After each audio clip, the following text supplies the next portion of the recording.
Hey guys, want some more practice in QuickBooks bookkeeping? I have some ideas for you in this video. My name is Sharon Joy. I'm with Bryce Tubbs Training Academy. So today I specifically want to talk about using QuickBooks Online and using the sample company in the online version. So first, some pros and cons. So the pros are that you can get a totally free version of the QuickBooks Online. It's the accountant's version. You use that for your own company, and it also lists out all of your different clients. So it makes everything that you're doing consolidated in one place, and it's free for you as the accountant. Another pro is that the sample company comes already loaded with transactions. So it's easy for you to just go in there and manipulate and move around and try the different modules to see how the data is affected. Another pro is that you can use it with your bookkeeping clients as a way of educating them. Let's say that there's something that you want to show them how to use in the sandbox or in the sample company, like printing an invoice or writing a check or manipulating some reports and so forth. It gives you an opportunity to go in and show them how to do things without messing up any other data. So some of the cons are that, first of all, your work doesn't save.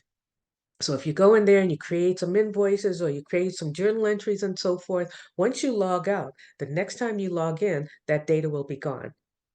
Another con is that there are a couple of functions that you would normally use in your normal day-to-day bookkeeping activity that is not included in the sample version. So for instance, if you're trying to upload a document like a bank feed or something like that, it will not work in the sample company. So if you do want to save your work, one of the ways that you can get around this is that, first of all, you can either pay for a subscription for QuickBooks Online version. And usually when you pay for the subscription, they give you a 1 month free trial. So it gives you a chance to go in and do the same kind of thing, go in and test it out and kick the tires and try different transactions, at least for the 30 days. And then you can decide at that point in time if you do want to buy it. Some people do actually buy a separate version just to have things like this, where they can go in and test the samples and test out different transactions and so forth. To get a basic version, it's only about $30 a month. So it's not a huge investment, but it is a business expense. So you'll be able to write it off.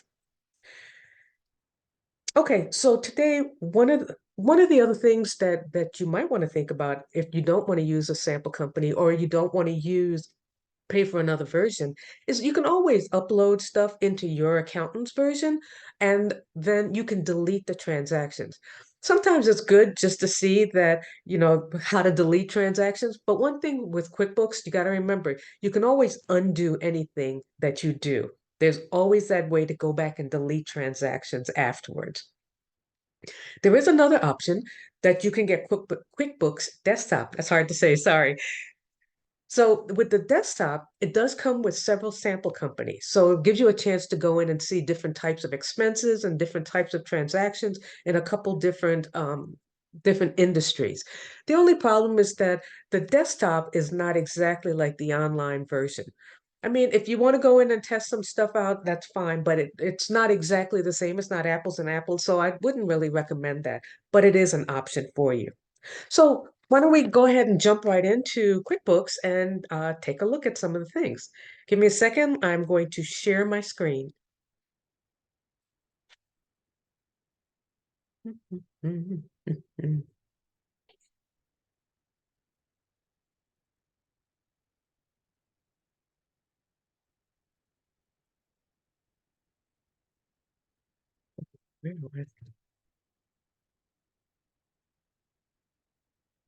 Ah, let me see if I can find it. I lost it. Aha, here it is. That was kind of weird. Just kind of disappeared on me here. So here we go. Let me share my screen.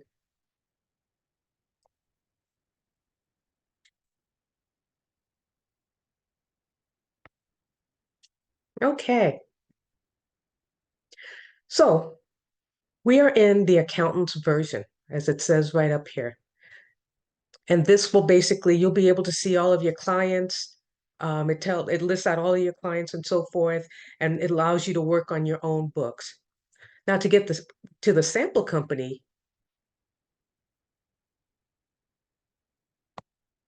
you go up to this gear in the right-hand side and you click on it and you go right down and it says sample company. And it tells you that you're going to log out of your own accountant's version and go into the sample company.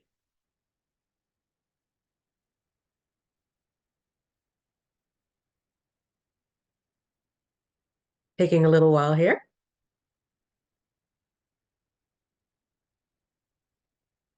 Okay. And so this lets you know right up here, it says you're in a sample company.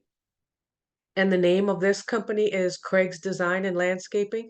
It doesn't matter. It could be ABC Company XYZ. It really doesn't matter for our purposes. Okay. So one of the things that I'd like to show you is that um, some of the transactions that's in here. And there are a lot of different things we can look at in here, but I just want to start with maybe just the bank transactions because that's where most people start. I've got another video where I talk about doing receipts and invoices and writing checks and so forth. But let's go straight to the bank transactions.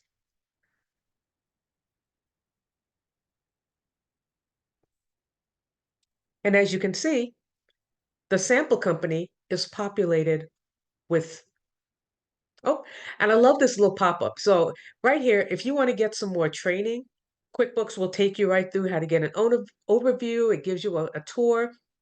It basically tells you how to do your bank connection. So the purpose of doing the bank connection is that it's really for reconciling purposes, right? So if you want to manually do a reconciliation, all you'd have to do is get the bank statement from the bank and then, manually check one by one what's in QuickBooks versus what's on the bank statement. But when you have the bank connected, when you've got the bank feed, it's already on screen, and we'll take a look at some of those items here. Okay, let's move this up here. Okay, so we've got a checking account, we've got a savings account, and we've got a credit card account. And you see that it's populated with 25 transactions, one transaction here, and 7 transactions here. So let's kind of take a look at this. So you know what? Let me even take a step back and make sure you guys understand. One of the reasons for doing this bank feed and even looking at these bank transactions. So if you're real good about keeping up with your bookkeeping on a daily basis, like say that the your client, he writes his checks out of QuickBooks or he records them as soon as he writes them.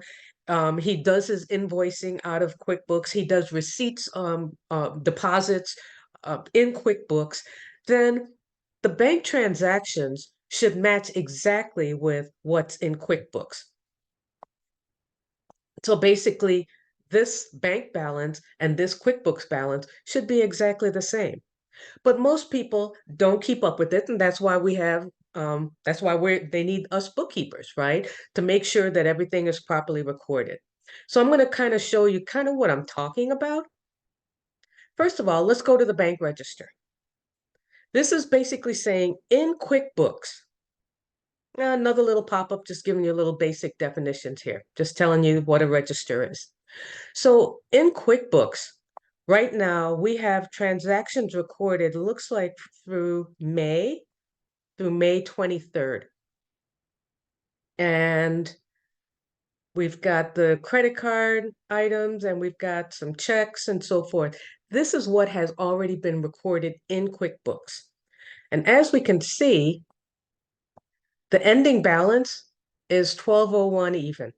So let's go back to the bank register where we were.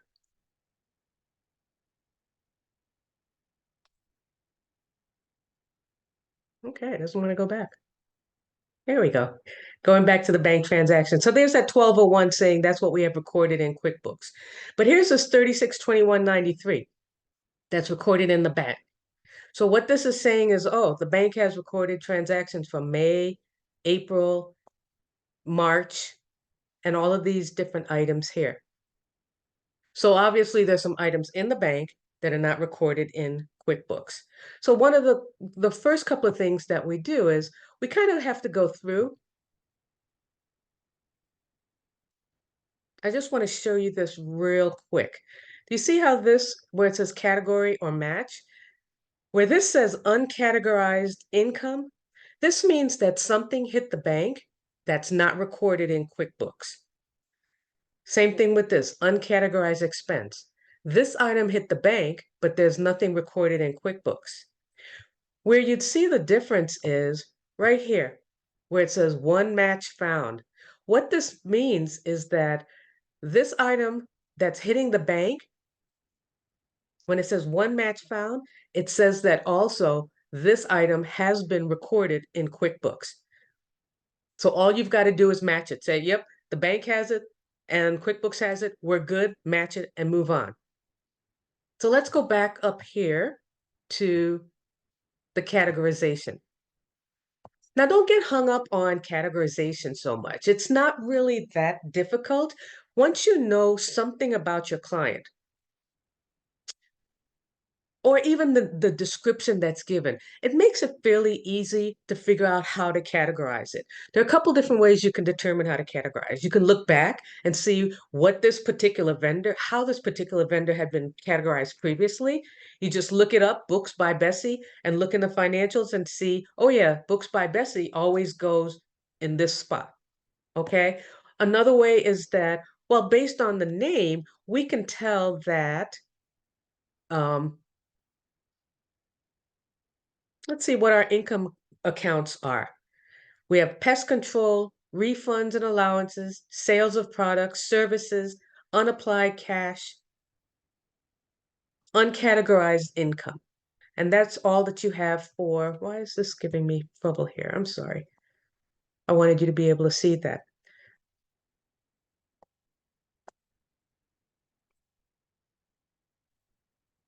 Okay, Books by Bessie.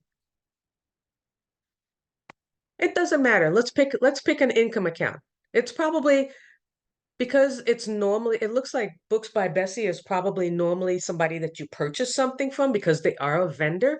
So we're going to say that it is a refund.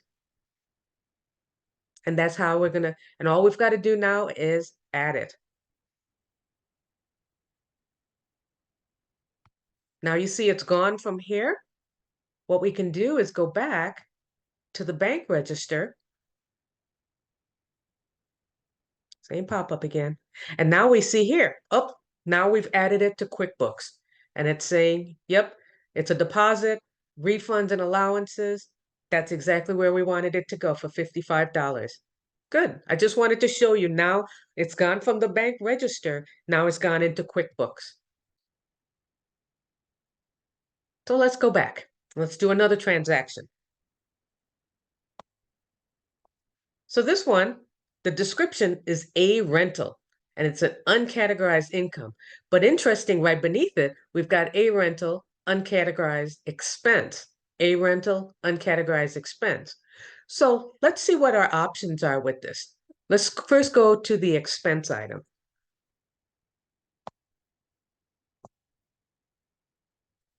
So let's pick the payee. The description was a rental. Let's see if there's anything in here. Oh, look, there's something here that says equipment rental.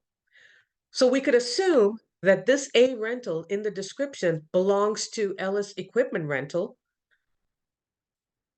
Or let's see if there's anything else that looks halfway correct. I don't see any other rental stuff in here. So two things. Either you can double check with the customer, with the client and say, does this belong to Ellis Equipment Rental? Or it could be a new vendor. And in such a case, we would simply just add a new vendor. So for right now, I'm going to say that this is Ellis. And now we're going to categorize it.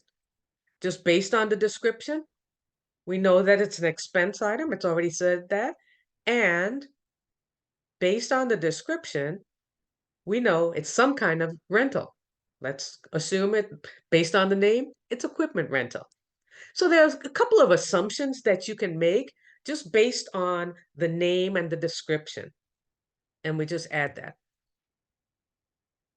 And we just, oops, I forgot to categorize it. What happened there? Equipment rental?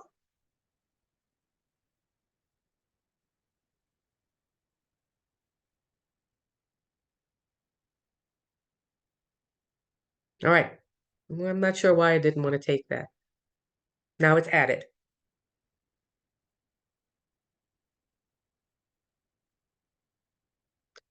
And you see how, so this one, see how it's the category already came up? That's because now it's QuickBooks Learned. Every time I see this A rental, we know that the payee is Ellis Equipment, and we're going to categorize it as that. So we're just going to, that category is correct. We're going to add it.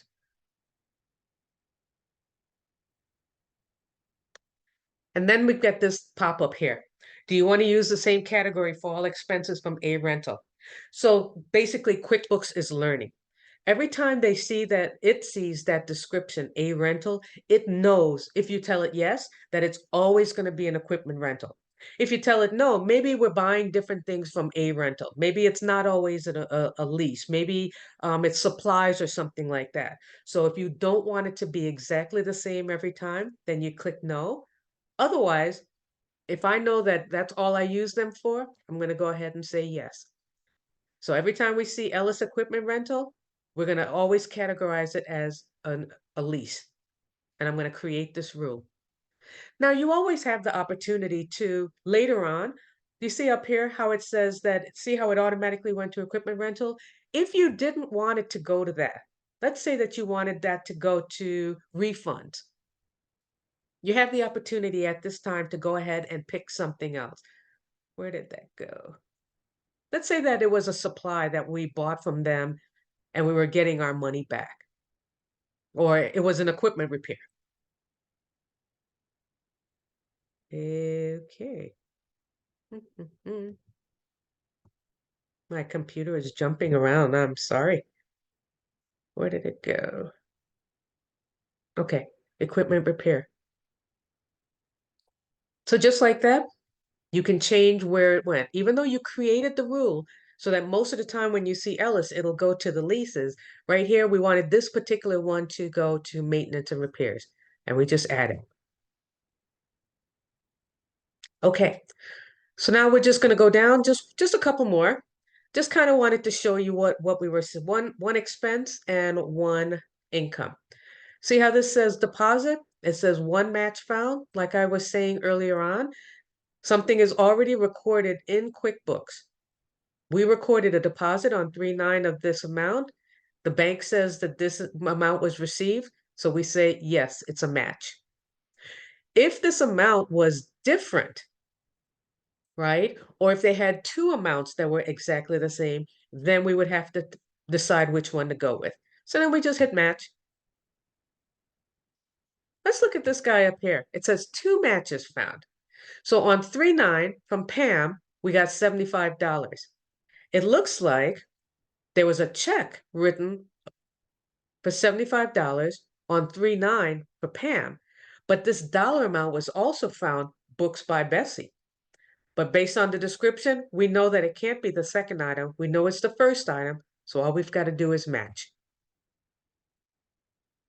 So I'm just giving you a couple examples of different things you can do in the sample company. Just go through and match all of the transactions, or, categorize them, fool around with the categories, decide if you remember, if you put something in a category and you decide later on you don't like it, you can always go back into the transaction and change it. QuickBooks allows you to go in and delete items and to change items as many times as you want to. So, and after you get done, just real quickly, finish off with the whole banking transactions. After you get done categorizing and matching things, then you go in at the end of the month and you hit reconcile. And this is where you do your bank recs. So it's just saying, let's go ahead and get started. Let's get reconciled. And it asks you which account that you want to reconcile and ask the balance. Excuse me, it gives you the balance from the last time that it was reconciled. You put in the balance from the bank statement and you put in the ending date from the bank statement. We can say that the ending balance is 3,000 and the date is, let's just pick one, 4/30/24. So this information, of course, comes from the bank statement, and then you just start reconciling. Okay. And so you just go through and you match everything. Remember, if you match something and then it's like, oh my gosh, that was not on the bank statement. What am I matching that for? This happened back in 23. All you do is uncheck it. That's the good thing about the sample company. You can undo whatever you do. So this is just kind of an overview of how to use a sample company, where to find it, and the different things that you can do when you're just trying to practice to get some more experience in it. I hope this was really helpful. I'll probably do another video that says maybe how to do invoicing or writing checks or getting deposits or so forth. I just wanted to give you a real quick overview of how to use the sample company. So hopefully that was helpful, and I will talk to you again soon in the next sample video. You guys have a good day.